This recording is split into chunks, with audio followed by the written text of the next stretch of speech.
പക്ഷെ അത് തിയേറ്ററിലേക്ക് വന്നപ്പോഴാണ് തിയേറ്റർ ഫീൽഡ് ഓൺലൈൻ വീഡിയോ കുറ്റപ്പെടുത്തി കാര്യമില്ല. കാരണം ആൾക്കാർക്ക് വേണ്ടത് ഇങ്ങനത്തെ കാര്യങ്ങളാണ്, കോമാളിത്തം. അതുകൊണ്ടാണ് അവരും അങ്ങനെ കാണിക്കുന്നത്. സീരിയസ് ആയിട്ടുള്ള ഒരു അപ്രോച്ച് പെൺകുട്ടികളാണ് പോലും ബുദ്ധിയുള്ള ഒരു പെൺകുട്ടികൾ കുറവാണ്. കാരണം ഇവരെല്ലാം ട്രോൾ ഇതൊക്കെയാണ് കണ്ടുകൊണ്ടിരിക്കുന്നത്. ഇതെല്ലാം കണ്ടിട്ടാണ് ഇവർ എന്നെ ഇവാലുവേറ്റ് ചെയ്യുന്നത്. എൻ്റെ ഫേഷ്യൽ എക്സ്പ്രഷൻ ഇങ്ങനെല്ലാം കണ്ടിട്ട് ഒരു ക്ലൗഡ് പോലെ കാണും.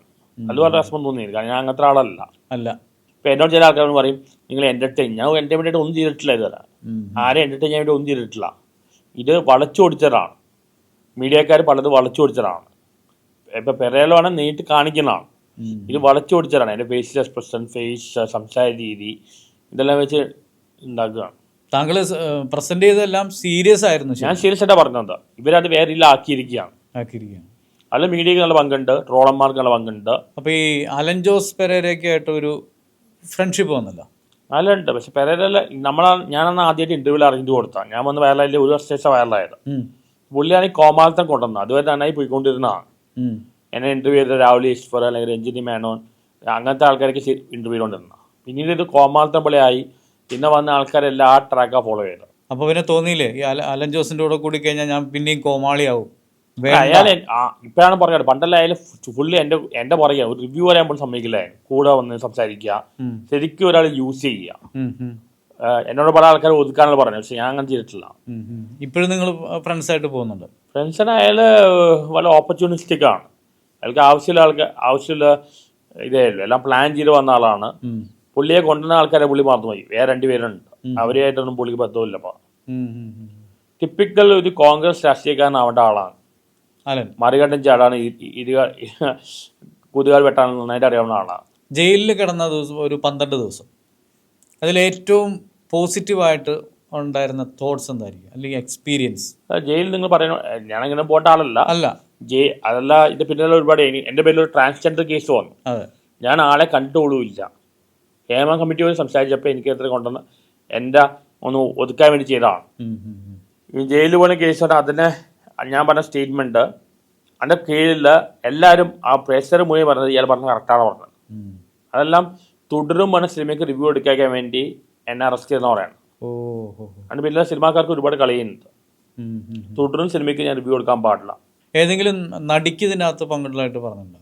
നടിമാരല്ല, എനിക്കെതിരെ കേസ് കൊടുത്തിട്ട് അൻസിബയാണ് അൻസിബയിലെ കേസ് കൊടുത്തിട്ടുണ്ട്. ഇതിൽ ഒരുപാട് കളി നടന്നിട്ടുണ്ട്. റീസെന്റ് അൻസിബയായിട്ട് ബന്ധപ്പെട്ട് കുറച്ച് ഇഷ്യൂസ് വന്നിട്ടുണ്ടല്ലോ. അല്ല, ഇപ്പൊ ആൾക്കൊക്കെ മനസ്സിലായല്ലോ, തണിനിറം പുറത്ത് വന്നല്ലോ. ഇപ്പൊ ലക്ഷ്മി പ്രിയ പറയണ്ടായിരുന്നു. ലക്ഷ്മി പ്രിയയുടെ ഹസ്ബൻഡിന് എന്തോ മെസ്സേജ് അയച്ചു. ജയിലിൽ ഞാൻ ചോദിച്ചത് ജയിലിൽ അനുഭവമാണ്. നിങ്ങൾ പറഞ്ഞ പോലെ ഇതുപോലെ ഈ അങ്ങനത്തെ നെഗറ്റീവ് ഒന്നുമില്ല, എല്ലാം പോസിറ്റീവാണ്. ഞാൻ ചോദിച്ചത് ഒരു ഹോസ്റ്റൽ താമസിക്കുന്ന പോലെ ചിട്ടയായ ജീവിതം. ഞാൻ അവിടെ പോയി സിനിമ കാണാൻ പറ്റും, ബുക്കുകൾ വായിക്കാൻ പറ്റും, നല്ല ഭക്ഷണം കിട്ടും. അങ്ങനത്തെ വലിയ പ്രശ്നമൊന്നുമില്ല. ഈ പറയുന്ന പോലെ പ്രശ്നമൊന്നുമില്ല. ഒരു ഡിസിപ്ലിൻ ലൈഫായി. ലൈഫ് കുറച്ച് ഡിസിപ്ലിൻ. അതൊരു പോസിറ്റീവാണ് കിട്ടിയത്. പിന്നെ എന്തെങ്കിലും പുതിയ തീരുമാനങ്ങൾ എടുക്കാൻ തോന്നിയോ? ഇത് എല്ലാം തുറന്നു പറയാനുണ്ടാവുന്ന പ്രശ്നമാണ്. കുറച്ച് ഡിപ്ലോമാറ്റിക് ആവാൻ തീരുമാനിച്ചു. അതിനുശേഷമാണോ കുറേ കൂടെ സീരിയസ് ഫേസ് വേണം എന്ന രീതിയിലേക്ക് ഇന്റർവ്യൂ ഒക്കെ ചേഞ്ച് ആവാൻ തുടങ്ങിയത്? അതെ, എൻ്റെ ഫേസ് ഓൾറെഡി സീരിയസ് ആണ്. മീൻസ് ഞാൻ ഈ ഫേമസ് ആയപ്പോൾ എൻ്റെ ഫാദർ ഹോസ്പിറ്റലായി, എൻ്റെ ഉള്ളിൽ മരിച്ചുപോയി. അപ്പോൾ എനിക്കത് അന്ന് പ്രോപ്പറായിട്ട് പ്ലാൻ ചെയ്യാൻ പറ്റിയില്ല. അങ്ങനെ അന്ന് പ്രോപ്പറായിട്ട് പ്ലാൻ ചെയ്തെങ്കിൽ വേറെ ലെവലിലേക്ക് പോയാണ്. അപ്പച്ചൻ മരിച്ചിട്ട് ഇപ്പോൾ എത്ര നാളായി? 4 വർഷം ആവുന്നു. U was very great person. സ്വന്തമായി ജീവൻ ഉണ്ടാക്കിയ ആളാണ്. ഒരുപാട് ക്വാളിറ്റീസ് ഉള്ള ആളാണ്. ഞാൻ പുള്ളിയുടെ മുമ്പിൽ ബിഗ് സ്റ്റേറാണ്. ഒരുപാട് പുള്ളി എഞ്ചിനീയർ ആയിരുന്നു. ഒരുപാട് പേർക്ക് ജീവൻ ഉണ്ടാക്കി കൊടുത്ത ആളാണ്. സ്വന്തമായി ജീവൻ ഉണ്ടാക്കിയ ആളാണ്. ഒരുപാട് ഗ്രേറ്റ് ക്വാളിറ്റീസ് ഉള്ള. എൻ്റെ ഫാദറെ കൊണ്ട് പറയാനല്ല, എനിക്ക് പുള്ളിയുടെ ആകെ മനുഷ്യത്വം അങ്ങനെ കുറച്ച് കാര്യങ്ങൾ കിട്ടിയിട്ടുള്ളൂ. എൻ്റെ അവസ്ഥയിൽ പുള്ളിയാണെങ്കിൽ ഇങ്ങനെയൊന്നും സംഭവിക്കില്ല. You was very shrewd. ഒരു തിരുവനന്തപുരത്ത് ഒരു കേസിലായിരുന്നു. എൻ്റെ ലാൻഡ് പ്രോപ്പർട്ടി 8 വർഷം എൻ്റെ പുറകെ നടന്ന് എല്ലാം സോൾവ് ചെയ്ത് വന്ന ആളാണ്. You was very shrewd. എന്നെ കുറച്ച് പറയണ്ടായിരുന്നു. ഞാൻ ഫേമസ് ആയപ്പോൾ എല്ലാം പുള്ളി ഹോസ്പിറ്റലായിരുന്നു. ആ സമയത്ത് പുള്ളി ഒരു ദിവസം രാത്രി വിളിച്ചു പറഞ്ഞു ഇവനെ ആരോ തല്ലിയെന്ന് പറഞ്ഞു. അങ്ങനെയല്ല, you was highly worried, concerned ആയിരുന്നു എന്നെ കുറിച്ച്. അപ്പച്ചനുണ്ടെങ്കിൽ ഒന്നുകൂടെ ഒരു ഗൈഡ് പോലും നടക്കില്ല. കുറച്ചുകൂടെ ഗൈഡൻസ് ചോദിക്കാൻ പറയാൻ ആരുമില്ല, ഗൈഡ് ചെയ്യാൻ ആരുമില്ല. അങ്ങനത്തെ അവസ്ഥയിലേക്ക് പോയിരിക്കാം. You was a great man. എൻ്റെ ഫാദറെ കൊണ്ട് പറയാനല്ല. അപ്പൊ അപ്പച്ചനെ പോലെ ഗ്രേറ്റ് മാൻ ആകണം അതുപോലെ ആവണമെന്ന് ആഗ്രഹമുണ്ട്. പക്ഷെ എല്ലാ സ്വഭാവം കിട്ടിയിട്ടില്ല.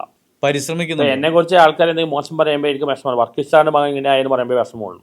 അപ്പച്ചന് ചീത്തപ്പേര് ജീവിതത്തിൽ ആരൊക്കെ പുള്ളി ഏറ്റുമുട്ടി കണ്ടുപിട്ടിട്ടുണ്ട് അവരെല്ലാം ബഹുമാനിച്ചൊരു വ്യക്തിയാണ്. കൃഷിയൊക്കെ ഉണ്ടായിരുന്നോ അപ്പച്ചന്? കൃഷിയൊന്നുമില്ല, പുള്ളി ഇവിടുത്തെ പ്ലാൻ മാനേജർ ആയിരുന്നു. പുള്ളി എഞ്ചിനീയർ ആണ്, പഠിക്കാൻ വളരെ മിടുക്കനായിരുന്നു. ജീവിതത്തിൽ ഒരുപാട് അത്രയും ഫിനാൻഷ്യൽ കണ്ടീഷണൽ ഫാമിലി അല്ല ജനിച്ച, ഒരുപാട് പേർക്ക് ജീവിതം ഉണ്ടാക്കി കൊടുത്തു. പുള്ളി നന്നായിട്ട് വന്നു. ഒരുപാട് ക്വാളിറ്റീസ്, ഭയങ്കര സ്ട്രോങ് മൈൻഡായിരുന്നു, ഭയങ്കര സാക്രിഫൈസിങ് മൈൻഡായിരുന്നു, വളരെ സെൽഫ്ലെസ് ആയിരുന്നു. എന്നാൽ പുള്ളി ആർക്ക് പറ്റിക്കാൻ പറ്റില്ല, ഫെയർ ആൻഡ് ഫേം ആയിരുന്നു, എല്ലാവരും ബഹുമാനിച്ചൊരു വ്യക്തിയായിരുന്നു. എന്നെ ഏറ്റവും കൂടുതൽ ജീവിതത്തിൽ സ്നേഹിച്ച ആൾ പുള്ളി തന്നെ, എൻ്റെ ഫാദർ തന്നെയാണ്. അതിനുശേഷം ആണ് റിയൽ ലൈഫ് മനസ്സിലായത്. ഫാദർ മനസ്സിലായ വളരെ ഒറ്റപ്പെട്ടു പോയി. ഞാൻ ഇപ്പം മദറിനെ നോക്കാൻ വേണ്ടിയാണ് ഇവിടെ നിൽക്കുന്നത്. IIT ബോംബെയിലെ ചാൻസ് കിട്ടിയതാണ്. അന്ന് എൻ്റെ ഫാദറിൻ്റെ ഹെൽത്ത് മോശമായി, പുള്ളിക്ക് വേണ്ടിയാണ് ഞാൻ ഇവിടെ നിൽക്കുന്നത്, അമ്മയ്ക്ക് വേണ്ടി നിൽക്കുകയാണ്. അല്ലെങ്കിൽ അന്ന് ഞാൻ IIT പോയെങ്കിൽ ഇപ്പോൾ ഓക്സ്ഫോർഡോ കേംബ്രിഡ്ജോ അങ്ങനെ എത്തിയാണ്. അപ്പച്ചന് ദിവസവും ഓർമ്മ വരാറുണ്ട്, എല്ലാ സ്വപ്നവും കാണാറുണ്ട്, മിക്ക ദിവസവും സ്വപ്നം കാണാറുണ്ട്. ഏറ്റവും വിഷമം പറയാൻ നമ്മൾ ഫേസ്ബുക്കിൽ വളരെ ചെയ്യുമ്പോൾ ഇവർ മരിച്ചുപോയ ഫാദറിനെ കുറിച്ചൊക്കെയാണ് മോശമായിട്ട് പറയുന്നത്. വളരെ മോശം കമൻസാണ്, എസ്പെഷ്യലി ഫേസ്ബുക്കിലാണ്. അപ്പച്ചനെ കുറിച്ച് പറയാം, എൻ്റെ ഫാദറിനെ കുറിച്ച്. കാരണം അവർക്കറിയാം അത് പറഞ്ഞാൽ എനിക്ക് വേദനിക്കുമെന്ന്. അപ്പച്ചൻ നല്ല വിളിക്കുക, ഞാൻ ഡാഡിനെ വിളിക്കാം. എന്നെ ഒരുപാട് അത് പറഞ്ഞ് എന്നെ വേദനിക്കുമെന്ന് അറിയാം. ഒരുപാട് ഈ ഫേമസ് ഒരുപാട് പേര് വേദനിപ്പിക്കില്ല. ഈ 2K പിള്ളേരുണ്ട്, ഇപ്പോൾ കോക്രോച്ച് എൻ്റെ ബാക്കിൽ പറഞ്ഞില്ലേ, എനിക്കതിൽ വിയോജിപ്പില്ല. കാരണം ഇവർ കോക്രോച്ച് തന്നെയാണ്. കാരണം ഇവർ ഒരു ഫുൾ എസ്പെഷ്യലി കൊച്ചിയിലെ 2K പിള്ളേർ ഭയങ്കര ഡ്രഗ് അഡിക്റ്റർ ആയിരിക്കാം, ഡ്രഗ്സിന് അടിമകളാണ്. പിന്നെ ഇവരുടെ മെയിൻ പരിപാടി സാഡിസ്റ്റാണ്, മറ്റുള്ളവരെ വേദനിപ്പിച്ചാണ് എൻജോയ് ചെയ്യുന്നത്. എന്നെല്ലാം ഒരുപാട് അവർ കളിയാക്കുന്നുണ്ട്. പക്ഷെ എന്നെ ജെന്യൂനെ ആൾക്കാർക്ക് നല്ല മനുഷ്യർക്ക് എന്നെ ഇഷ്ടമാണ്. ഇതിനെല്ലാം ട്രോള് അങ്ങനത്തെ കാര്യങ്ങൾ, ട്രോള് മാത്രം കാണുന്ന പെൺകുട്ടികളുണ്ട്. അവരുടെ ലെവൽ അത്രയേ ഉള്ളൂ, അവർക്ക് എന്നെ കുറിച്ച് ഒന്നും അറിയില്ല. ട്രോള് കണ്ടിട്ടല്ലേ ശരിക്കും പരിചയപ്പെടുന്ന താങ്കളെ? അല്ല, ഞാൻ ആദ്യം വൈറൽ മീഡിയയിലൂടെയാണ്, 130 വെച്ചാണ് വൈറലായത്. അതൊന്നും പ്ലാൻഡ് ആയിരുന്നില്ല. ഇപ്പൊ മാളിലൊക്കെ പോകുന്ന സമയത്ത് ആളുകൾ തിരിച്ചറിയുന്നതേ അല്ല, ഇപ്പൊ പോപ്പുലാരിറ്റി ഭയങ്കരമാണ്. പോപ്പുലാരിറ്റി ആണ്. ഇപ്പൊ സോഷ്യൽ മീഡിയ സെലിബ്രിറ്റീസിനാണ് സിനിമാക്കാർക്കായിട്ടുള്ളത്. അത് സിനിമാക്കാർക്കുള്ള ചില അസൂയുണ്ട്. ഞങ്ങളിപ്പോ സിനിമാക്കാർ 2-3 മാസം ഒരിക്കലാണ് വരുന്നത്. ഞങ്ങൾ ഡെയിലി കണ്ടന്റ് ഉണ്ടാക്കുന്നവരാണ്. സോഷ്യൽ മീഡിയ സെലിബ്രിറ്റീസിന്റെ പോപ്പുലാരിറ്റി അവർക്കില്ല. പക്ഷെ അവർക്ക് പൈസ ഉണ്ടായതുകൊണ്ട് ഒരുപാട് ഹോൾഡ് അങ്ങനെ ഒരുപാട് പണി വെക്കുന്നുണ്ട്. അപ്പൊ പല മീഡിയയോട് പറഞ്ഞു എൻ്റെ പേരുടെ വീഡിയോസ് എടുക്കാൻ പാടില്ല പറഞ്ഞു, പണിതാറ്റിയായിട്ട് കയറ്റാൻ പാടില്ലെന്ന് പറഞ്ഞു. ഇങ്ങനെ ഒരുപാട് സംഭവം നടന്നിട്ടുണ്ട്. പെരേരയായിട്ട് വഴക്കുണ്ടായിരുന്നു, അടിയുണ്ടായിരുന്നു. അയാൾ എന്നെക്കാട്ട് 15 വയസ്സ് യങ്ങാണ്. അയാള് അങ്ങനെ വന്ന വഴി ഓർക്കുന്ന ആളൊന്നല്ല. ഒരുപാട് പേര് ആദ്യം കൊണ്ടുവന്ന ആൾക്കാരെ ഇപ്പൊ ഒരു ബന്ധവുമില്ല. സന്തോഷ് വർഗീസ് സാറ് കർഷകനാണെന്ന് കേട്ടിട്ടുണ്ട്, ശരിയാണോ? ഞാൻ കർഷകനല്ല. അല്ല, ഒരു വീഡിയോ കണ്ടു. അതല്ല ഈ മീഡിയക്കാർ ഉണ്ടാക്കുന്നല്ലേ, നമ്മൾ പറയാത്ത എന്തൊക്കെ കാര്യങ്ങളാണ്. അല്ല, കൃഷിയായിട്ട് ഒരു ബന്ധവുമില്ല. ഇല്ല, കാരണം ഇവരെ കുറ്റം പറഞ്ഞിട്ട് കാര്യമില്ല. കാരണം അങ്ങനത്തെ നെഗറ്റീവ് കാര്യമാണ് ആൾക്കാർക്ക് വേണ്ടത്. നെഗറ്റീവ് കാര്യങ്ങളാണ് ഏറ്റവും കൂടുതൽ ഓടുന്നത്. ഇപ്പൊ പറഞ്ഞ 2K കിഡ്സിനോടൊരു കലിപ്പുണ്ടെന്നാണല്ലേ? കലിപ്പല്ല, അത് അവർ കുറ്റപ്പെട്ടില്ല. അവർ ജനിച്ചാലും സാഹചര്യങ്ങൾ. പിന്നെ മിക്കവരും ഡ്രഗ്സ് തന്നെ അടിമയാണ്. ആ പ്രശ്നം വന്നിട്ടുണ്ട്. CJPനെ പോസിറ്റീവായിട്ട് കാണുന്നുണ്ടോ? ആ ജഡ്ജ് പറഞ്ഞ കറക്റ്റ് തന്നെയാണ്. ഇവരത്ര ശരിയായ ആൾക്കാരായിട്ട് എനിക്ക് തോന്നുന്നില്ല. അവര് ഈ ഇവിടെയെല്ലാം ജനിച്ച പിള്ളേരോട് എനിക്ക് വലിയ അഭിപ്രായമില്ല. പക്ഷെ അതൊരു പോസിറ്റീവായിട്ട് കാണാൻ പറ്റുമോ? കാരണം അങ്ങനെ ഒരു നെഗറ്റീവ് കമന്റ് പോസിറ്റീവ് ഉണ്ട്. അവർക്ക് പോസിറ്റീവ്, അവർ കുറച്ച് പ്രാക്ടിക്കലാണ്. പിന്നെ അവർക്ക് സെക്സ്വൽ ഫ്രസ്ട്രേഷൻ കുറവാണ്. കാരണം അവർക്ക് ബോയ് ഫ്രണ്ട് ഗേൾ ഫ്രണ്ട് എല്ലാം ഇവിടെ ആ പ്രശ്നമില്ല. അങ്ങനെ പോസിറ്റീവ് എല്ലാം ഉണ്ട്. സ്മാർട്ടാണ്, കുറച്ചുകൂടെ പ്രാക്ടിക്കലാണ്. പക്ഷേ സാഡിസം വളരെ ഹൈ ആണ്. മറ്റുള്ളവരെ വേദനിപ്പിച്ച് എൻജോയ് ചെയ്യാം. CJP വന്നപ്പോൾ അവർ ഒന്ന് ഓർഗനൈസ്ഡ് ആയ പോലെ തോന്നുന്നുണ്ട്, അങ്ങനെയുണ്ടോ? ശരിക്കും പറഞ്ഞാൽ ഞാൻ കേട്ടത് ആ ജഡ്ജി അഡ്വക്കേറ്റിനെ കുറിച്ചാണ് പറഞ്ഞത്, ഇവരെ കുറിച്ചല്ല പറഞ്ഞത്. അല്ല, ഇവരെന്തൊക്കെയോ അതിന്റെ പിന്നിൽ എന്തൊക്കെയോ കളി കളിക്കണ്ടേ. ഇപ്പൊ എന്നെ വാട്സപ്പിൽ വളരെ ഗ്രൂപ്പിൽ കേട്ടാൻ നോക്കി കോക്രോച്ച് പാർട്ടികളിൽ, ഞാൻ കയറിയില്ല. പക്ഷെ കുറച്ച് ഓർഗനൈസ്ഡ് ആയി. ഇപ്പം ഞാനിപ്പോ സിനിമയെക്കാളും കൂടുതൽ പറഞ്ഞ രാഷ്ട്രീയത്തെ കുറിച്ചാണ് അടുത്ത കാലത്തല്ല. ഇലക്ഷൻ വന്ന പേര് പല കാര്യം പറഞ്ഞിട്ടുണ്ടായ. ഇവിടെ സത്യം തുറന്നു പറയാൻ പറ്റില്ല. പണ്ട് ഒരു ഫിലോസഫറെ സോക്രട്ടീസിനെ കൊന്നുകളഞ്ഞല്ലോ. സത്യം പറയുന്ന ജീവിതം വളരെ കഷ്ടമാണ്. സൗത്ത് ഇന്ത്യൻ പൊളിറ്റിക്സിൽ ഇപ്പം തമിഴ്നാട്ടിലും കേരളത്തിലും ഒരു ഭരണമാറ്റം വന്നിട്ടുണ്ട്. തമിഴ്നാട്ടിലേക്ക് നോക്കിയാൽ സ്റ്റാലിൻ്റെ പരാജയം എനിക്ക് തോന്നുന്നില്ല. എനിക്ക് തോന്നുന്നു വിജയക്കാരുടെ കഴിവുള്ള സ്റ്റാലിൻ തന്നെയാണ്. വിജയ് ബിക്കോസ് ഓഫ് ക്രൗഡ് പുള്ളറുണ്ട്. അവിടെ സിനിമയും രാഷ്ട്രീയം നമ്മൾ ഭയങ്കര ലിങ്ക്ഡാണ്. ഇവിടെ കേരളത്തിലാണെങ്കിൽ ആ സംഭവം നടക്കില്ല. അല്ല, സ്റ്റാലിൻ പരാജയപ്പെട്ടല്ലോ. അതിൽ സന്തോഷ് വർഗീസ് സാർ അത് പ്രെഡിക്റ്റ് ചെയ്തായിരുന്നു. ഞാൻ പ്രെഡിക്റ്റ് ഇവിടെ കമ്മ്യൂണിസ്റ്റ് പാർട്ടി പോകുന്നു പറഞ്ഞു. അത് പറഞ്ഞായിരുന്നു. സൗത്ത് ഇന്ത്യ തമിഴ്നാട്ടിൽ സ്റ്റാലിൻ്റെ പരാജയവും വിജയുടെ മുന്നേറ്റവും അങ്ങേക്ക് പ്രവചിക്കാൻ പറ്റിയായിരുന്നു? എനിക്ക് തോന്നിയിട്ടായിരുന്നു. കാരണം വിജയ്ക്ക് ഭയങ്കര സപ്പോർട്ടാണ്, മാസ് സപ്പോർട്ട് ഭയങ്കരമാണ്. ഇവിടെ കേരളത്തിൽ പോലും മമ്മൂട്ടി മോഹൻലാലിനെക്കാട്ടും ഫാൻസുകൾ പുള്ളിക്കാണ്, രജനീകാന്തിനെക്കാട്ടും സപ്പോർട്ടുകൾ പുള്ളിക്കാണ്. ജൻസി പിള്ളേരാണ് പുള്ളിയെ ആക്കിയതാണ്, പുള്ളിയുടെ ഫാമിലികളിലെല്ലാം പറഞ്ഞ് എനിക്ക് ഭയങ്കര മാസ് സപ്പോർട്ടുള്ള ആളാണ്. പക്ഷെ ഒരു ഇന്റർവ്യൂവിലും പേഴ്സണൽ ലൈഫാണ് എനിക്ക് വിയോജിപ്പുണ്ട്. അല്ല, ഒരു ഇന്റർവ്യൂവിലും പറഞ്ഞിട്ടില്ലല്ലോ തമിഴ്നാട് പൊളിറ്റിക്സിൽ വിജയ് ഒരു ഇത്ര സീറ്റുകൾ നേടും എന്നൊരു പ്രവചനം. വിജയ് ജയിക്കും എനിക്ക് ഉറപ്പായി. വിജയ് ഞാൻ പറഞ്ഞത് വിജയ് സിനിമ ഇടാൻ പാടില്ലേ, സിനിമയും രാഷ്ട്രീയം രണ്ടും ഒന്നിച്ചു കൊണ്ടുപോകണേ. പണ്ട് MGR കൊണ്ടുപോയല്ല. എത്ര സീറ്റ് പ്രതീക്ഷിച്ചായിരുന്നു വിജയ്ക്ക്? അതൊന്നും പ്രെഡിക്റ്റ് ചെയ്തിട്ടില്ല. ഇല്ല. അല്ല, അപ്പം പ്രെഡിക്റ്റബിൾ അല്ലാത്ത റിസൾട്ട് ജയിക്കാൻ സാധ്യതയുണ്ടായി. കാരണം ക്രൗഡ് സപ്പോർട്ട് അത്രയ്ക്ക് ഉണ്ട്. ജയിക്കാൻ സാധ്യത പറഞ്ഞാൽ വിജയ് മത്സരിച്ച് 2 മണ്ഡലത്തിൽ വിജയ് ജയിക്കും, അങ്ങനെയാണോ വിചാരിച്ചത്? കേരളത്തിൽ ലെഫ്റ്റ് വീഴുമെന്നുള്ള പ്രഡിക്ഷൻ. ഞാൻ പഴയ കമ്മ്യൂണിസ്റ്റ് അനുഭാവിയാണ്, ഇപ്പോഴത്തെ കമ്മ്യൂണിസ്റ്റായിട്ട് യോജിക്കാൻ പറ്റില്ല. EP ജയരാജൻ അല്ലെങ്കിൽ പിണറായി വിജയൻ അല്ലെങ്കിൽ MM മണി, ഇവർക്കൊന്നും ഒരു ക്വാളിറ്റി ഇല്ലാത്ത വെറും ഗുണ്ടായിസം കാണിച്ചു നടക്കുന്ന ആൾക്കാരാണ്. ഇവരെല്ലാം ഗുണ്ടായിസം അഴിമതിയാണ് കാണിക്കുന്നത്. ഇതൊന്നല്ല കമ്മ്യൂണിസം. പണ്ട് EMS ഉണ്ടായിരുന്നു, അച്യുതമേനോ ഉണ്ടായിരുന്നു, ജ്യോതി ബസു, ഇവരെല്ലാം പറഞ്ഞാൽ വളരെ സ്കോളേഴ്സും വളരെയധികം മത്സ്യത്തൊഴിലായിരുന്നു. ഇപ്പൊ അങ്ങനത്തെ ക്വാളിറ്റിയുള്ള ആൾക്കാരില്ല. അതുകൊണ്ട് ഞാൻ പറഞ്ഞ കോൺഗ്രസ് വരുന്ന നല്ലതായിരിക്കും വന്നു. അല്ലാതെ ഞാൻ ബേസിക്കലി പഴയ കമ്മ്യൂണിസ്റ്റിന്റെ അനുഭവം തന്നെയാണ്. കോൺഗ്രസ് ഇങ്ങനെ അധികാരത്തിൽ വരുന്ന പ്രതീക്ഷ ഉണ്ടായിരുന്നു. കോൺഗ്രസ് വരുന്ന VD സതീശ കുഴപ്പമില്ല, കഴിവുള്ള ആൾ തന്നെയാണ്. വിദ്യാഭ്യാസവും ഉണ്ട്, കഴിവുണ്ട്, ആവശ്യം കുഴപ്പമില്ലാത്ത ആൾ തന്നെയാണ്. VD വരുന്ന ഞാൻ ആഗ്രഹിച്ചത്. കാരണം എൻ്റെ ഇടയ്ക്ക് KC വേണുഗോപാലും മറ്റേ രമേശ് ചെന്നിത്തലയ്ക്കെല്ലാം ഒരുപാട് ജനങ്ങളുടെ സപ്പോർട്ട് ജനങ്ങളെ ആഗ്രഹിച്ചത് VD ആയി. VDക്ക് അത്രയും പിന്തുണ കൂടാൻ കാരണം എന്തായിരിക്കും? അതെ, ഇപ്പോൾ ഉള്ളതിൽ വെച്ച് വേദം പുള്ളിയാണ്. പുള്ളി എന്ന് പറഞ്ഞാൽ ഒരു AK ആന്റണിയുടെ ആദർശവും കരുണാകരന്റെ കഴിവും രണ്ടും കമ്പൈൻ ചെയ്ത ആളാണ്. ഇപ്പോൾ ഉള്ളതിൽ ഭേദം പുള്ളി തന്നെയാണ്. ഇപ്പൊ പിണറായി വിജയന്റെ കേസ് എടുത്ത് കഴിഞ്ഞാൽ പാർട്ടിയിൽ തന്നെ വിയോജിപ്പുണ്ട്. ഇപ്പൊ പ്രതിപക്ഷ നേതാവായെന്ന് ആര് പറഞ്ഞു ഞങ്ങൾ ആക്കിയതല്ല, അതിലെ കയറി ഇരിക്കുന്നതാണ്. പുള്ളിയുടെ ധാർഷ്ട്യം കാരണമാണ് കമ്മ്യൂണിസ്റ്റ് പാർട്ടി പോയത്. ഞാൻ അന്ന് ഇലക്ഷൻ സമയത്ത് പുള്ളിയെ വിളിച്ച പിണ്ണാക്ക് വിജയൻ ഭയങ്കര വൈറലായി പോയിട്ടാണ്. എന്താ പിണറായി വിജയനെ ഞാൻ വിളിച്ചത് പിണ്ണാക്ക് വിജയൻ. അത് ഭയങ്കര വൈറലായി. അപ്പോൾ അഭിമാര് പറഞ്ഞു എന്താണ് ഇതിൽ പോയി അറ്റാക്ക് ചെയ്യും, ഇന്നോവ കാർ വിട്ടു വീട്ടിൽ അറ്റാക്ക് ചെയ്യും, ഇതൊന്നും നടന്നിട്ടില്ല. അവിടെ ഇപ്പോൾ ദൃശ്യം 3 അത്ര കൊള്ളില്ല പറഞ്ഞപ്പോൾ മോഹൻലാൽ ഫാൻസ് അത് എതിർക്കാൻ തുടങ്ങി. അപ്പം എനിക്ക് പറയാനുള്ളത് പിണറായി വിജയന്റെ അത്രയൊന്നും മോഹൻലാൽ വരില്ല. പിണറായി വിജയന്റെ ആൾക്കാരെ പേടിച്ചില്ലെങ്കിൽ പിന്നെ മോഹൻലാലിന്റെ ആൾക്കാരെ പേടിക്കേണ്ട ഒരു ആവശ്യമില്ല. പിന്നെ ഇത്ര നാളും ഫേസ് ചെയ്തതിനേക്കാളും കൂടുതലൊന്നും വരാനും ഇല്ല സന്തോഷ് സാറിന്. ശരിയാണോ? ഇവിടെ ഇത് കുറച്ച് വയലന്റ് പാർട്ടീസ് ആണല്ലോ, അക്രമ രാഷ്ട്രീയമാണ്.